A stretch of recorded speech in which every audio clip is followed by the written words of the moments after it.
ओम शांति।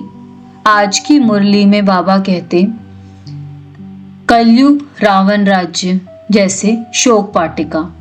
सभी सीताएं भक्तियां इस शोक वाटिका में कैद हैं और इंतजार कर रही हैं कब राम आएंगे और उन्हें मुक्त करेंगे।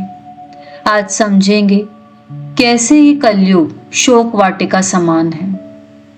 जैसे कि हमने दंत कथाओं में देखा, सीता माता रावण द्वारा अपहरण की गई और शोक वाटिका में छोड़ दी गई। भीषण राक्षसों के बीच, क्रूर राक्षसों के बीच सीता माता ने राम की याद में वनवास काटा। अनेक प्रकार के बंधन, प्रलोभन, मानसिक पीड़ा, यातनाएं, परंतु सीता माता ने कभी भी अपना व्रत न तोड़ा। कैसे कैसे बंधन है आज के कलयुगी मनुष्य को। कुछ बंधन बाहर के, कुछ भीतर के। जैसे कि अलग अलग प्रकार की एडिक्शंस, किसी को जुए की लत, किसी को शराब की, किसी को ड्रग्स की, तो किसी को फोन की। हर समय फोन को हाथ में रखना, उसको स्क्रॉल करते चले जाना, बिना सिगरेट शराब के जैसे सांस ही नहीं आती, बॉडी की अलग अलग मैकेनिज्म्स जैसे फेल होने लगती है। इस हद तक आदी हो जाना कि उसके बिना जिया ना जा सके, ये एक प्रकार का बंधन है। इसी प्रकार से मनुष्य आत्माएं जैसे अपने संस्कारों के बंधन में निरंतर बोलते रहना, कुछ ना कुछ बोलते रहना, शॉपिंग पे जाना, बार बार बाहर घूमने जाना, लोगों को फोन कर करके बातें करना, और उससे भी सूक्ष्म बंधन सोचने का बंधन। कभी हमने अपने माइंड को ध्यान से देखा हो तो माइंड कॉन्स्टेंटली चलता रहता है, चाहे हमें पता हो या ना पता हो, लेकिन माइंड कॉन्स्टेंटली आवाज में होता है। इसी प्रकार से अलग अलग प्रोफेशंस में जो लोग काम करते वो भी अपने आप को बंधन में पाते। जैसे कि एक बिजनेसमैन बिजनेस करने के लिए उधार लेता, फिर उस उधार को चुकाने के लिए और उधार लेता। इसी प्रकार कोई कोर्ट केस में फंस जाए तो कभी एक वकील, कभी दूसरा वकील, अलग अलग जज, अलग अलग कोर्ट, जैसे कि एक एंडलेस साइकिल जिससे निकलने का कोई मार्ग नजर ना आता। हॉस्पिटल में इलाज कराने चले जाएं, एक ही रिपोर्ट पे हर डॉक्टर अलग राय देता, समझ ना आता क्या सही क्या गलत। जैसे कि हमने फिल्मों में देखा है कि अगर कोई व्यक्ति टेररिज्म की राह पे चल दे, यानी गुंडागर्दी में आ जाए, और चाहे वो छोड़ना, परिवार बसाना, एक इज्जत की जिंदगी जीना, लेकिन वो लोग उसे निकलने नहीं देते। वो कहते हैं या तो तू हमारे लिए काम कर या मर। इसी प्रकार के बंधन हम मनुष्य आत्माओं को हैं, या तो एडिक्शंस में रहो या फिर मरो, या तो उधार लेकर उधार चुकाते रहो, नहीं तो दिवालिया हो जाओ। तो बाहर निकलने का कोई रास्ता मुश्किल ही दिखता। इसी प्रकार बहुत सारे आत्मा के मानसिक बंधन हैं, जैसे पुरानी बातों को होल्ड करके रखना। हम बड़े प्राउडली कहते हैं, मैं तुझे कभी माफ नहीं करूंगी, तूने जो मेरे साथ किया ना, मैं तुझे कभी नहीं भूलूंगी। पकड़ के रखना बातों, ये दूसरों को तो शायद ही अफेक्ट करे, मगर जो इन बातों को पकड़ता है उसकी मानसिक स्थिति पूरी तरीके से जैसे खराब होती चली जाती है। इसी प्रकार हमारे कुछ बिलीफ सिस्टम्स, जैसे कि हस्बैंड तो ऐसा ही होना चाहिए, बच्चे तो ऐसे ही होने चाहिए, बहुएं ऐसे ही बिहेव करनी चाहिए, या हर किसी को टाइम पे आना चाहिए, पंक्चुअलिटी, आदि आदि। जो चीजें हमने अपने लिए मान्यताएं बना ली हैं, उनसे यदि कोई भी व्यक्ति थोड़ा आगे पीछे होता है तो जैसे हमारी बुद्धि में भूचाल आ जाता है कि ऐसे कैसे हो सकता है, ये तो ठीक नहीं है, ये तो ठीक नहीं है। इसी प्रकार कुछ लोगों को सक्सेस का भी बंधन होता है। जैसे जो बच्चा क्लास में 3 साल लगातार फर्स्ट आया हो, तो चौथे साल उसको बस डर लगा रहता है कि किसी तरीके से मैं अपनी पोजीशन मेंटेन कर लूं। यदि उसको एकेडमिक सक्सेस नहीं मिली या वो अपनी पोजीशन मेंटेन नहीं कर पाया, तो जैसे वो अपने आप को बहुत छोटा तुच्छ समझने लगता है, डिप्रेशन में आ जाता है कि मैं कैसे फेल हो सकता हूँ, मैं कैसे पीछे रह सकता हूँ। तो हमने अपनी मान्यता बना ली है कि मुझे हमेशा ही सक्सेसफुल होना है। इसी प्रकार आलस्य, अलबेलापन। मनुष्य जानता है कि शरीर के लिए एक्सरसाइज जरूरी है। मनुष्य जानता है कि अगर मुझे डायबिटीज है तो मुझे मीठा नहीं खाना। कितनी ही बार लोग कहते हैं मुझे पता है बोलना तो नहीं चाहिए लेकिन फिर भी मैं बोलूंगी। तो ये सारे क्या हैं? ये सारे हमारे पुराने संस्कारों के आलस्य, अलबेलेपन के बंधन है, जो आत्मा को जानते बूझते भी गलत काम करने पर या सही काम ना करने पर मजबूर करते हैं। चाहिए चाहिए आज खत्म ही नहीं होती।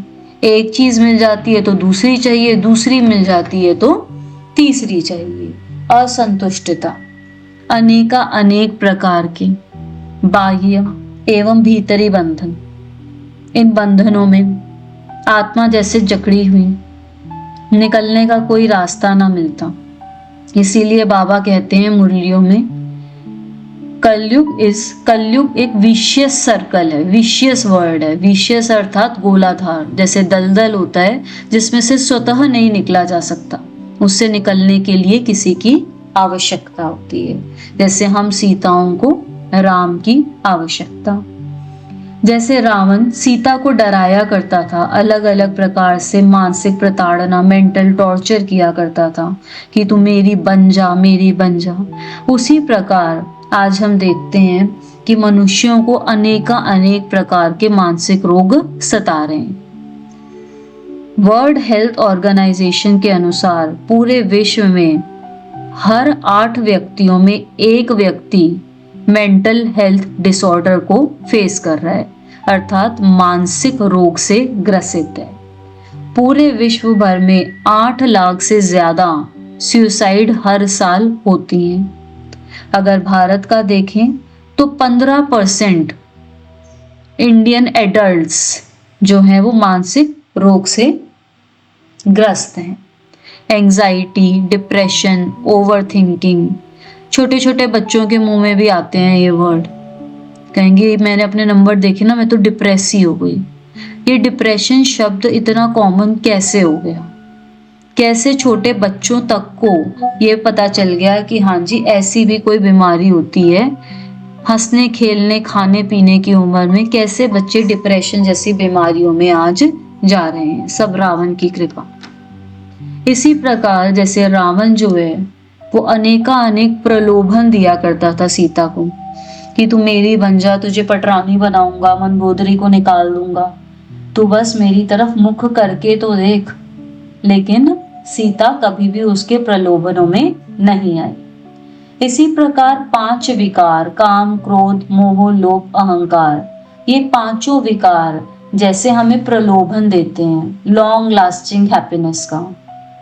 काम विकार में पड़ते ही माइंड में डोपामिन नाम का एक केमिकल रिलीज होता है जिससे बहुत सुख की अनुभूति होती है। इसी प्रकार क्रोध करके मनुष्य बहुत पावरफुल फील करता है। लोभी व्यक्ति सुरक्षित महसूस करता है धन को एकत्रित करके। और मोह में जो अटैचमेंट में हम कंट्रोल करते हैं दूसरों को, तो ये कंट्रोल हमें बहुत एक तरीके की रिलीफ देता है कि देखो मेरे आसपास कितने लोग हैं जो मुझे प्यार करते हैं। अहंकार अल्पकाल का नाम मान शान देता और हमें ऐसा लगता कि वाह मैंने तो पूरी दुनिया जीत ली। परंतु सत्य ये है कि ये पांचों विकार केवल क्षणिक भर के सुख देते और बाद में अनेका अनेक प्रकार के दुखों का कारण बनते। जैसे काम विकार में जो लोग पड़ते उन्हें संबंधों के टूटने में बहुत बहुत दुख की अनुभूति होती। क्रोधी व्यक्ति सदा तनाव में, बीमारियों में रहता। लोभी व्यक्ति भय और असुरक्षा को महसूस करता है, इनसिक्योरिटी जिसे कहते हैं। मोह में व्यक्ति अपनों के बिछड़ जाने पे या उनके दूर चले जाने पे जैसे निराश और हताश हो जाता है। और इसी प्रकार अहंकारी व्यक्ति को बात बात में जैसे इंसल्ट की फीलिंग होती है। जिस प्रकार रावण ने सीता को श्री राम का कटा सिर दिखा के मैन्युपुलेट करने की कोशिश करी, उसी प्रकार आज की दुनिया में सत्य को इस तरह तोड़ मरोड़ के प्रस्तुत किया जाता कि झूठ सत्य से भी ज्यादा सत्य लगता। आज के समय में परखना बड़ा मुश्किल, क्या सत्य और क्या मिथ्या। रावण ने सीता को सब ऑफर किया, सोने की लंका, पटरानी पद, लेकिन सब कुछ होते हुए भी सीता जैसे महान दुख में थी। उसी प्रकार आज का मनुष्य सब कुछ होते हुए भी महान दुख में। पहले के जमाने और अब के जमाने को देखें तो बहुत सारे विकार जैसे नॉर्मलाइज हो गए, लोग अमर्यादित हो गए हैं और हर मर्यादा को तोड़कर वो सिर्फ और सिर्फ अपना उल्लू सीधा करना चाहते हैं। एक डर का माहौल, एक नेगेटिविटी, पेसिमिज्म जिसे कहते हैं, उस प्रकार का माहौल टीवी ने फैला दिया है। आप टीवी देखने बैठे, फैमिली सीरियल कम दिखाई देते हैं और क्राइम थ्रिलर ये ज्यादा दिखाई देते हैं। तो ऐसे माहौल के अंदर जहां हर तरफ भय ही भय है, ऐसे माहौल के अंदर हम सभी सीताएं, हम सभी आत्माएं जो अपना सत्य परिचय भूल गई थी, उन्हें स्वयं शिव बाबा आकर सत्य परिचय देते कि तुम शरीर नहीं आत्मा हो। अपना परिचय देते, राजयोग की विधि सिखाकर हमें शोक वाटिका से स्वर्ग की अशोक वाटिका में ले जाते। शुक्रिया प्यारे शिव बाबा, मुझे इस जीवन बंध से मुक्त कर जीवन मुक्त स्थिति में लाने का। ओम शांति।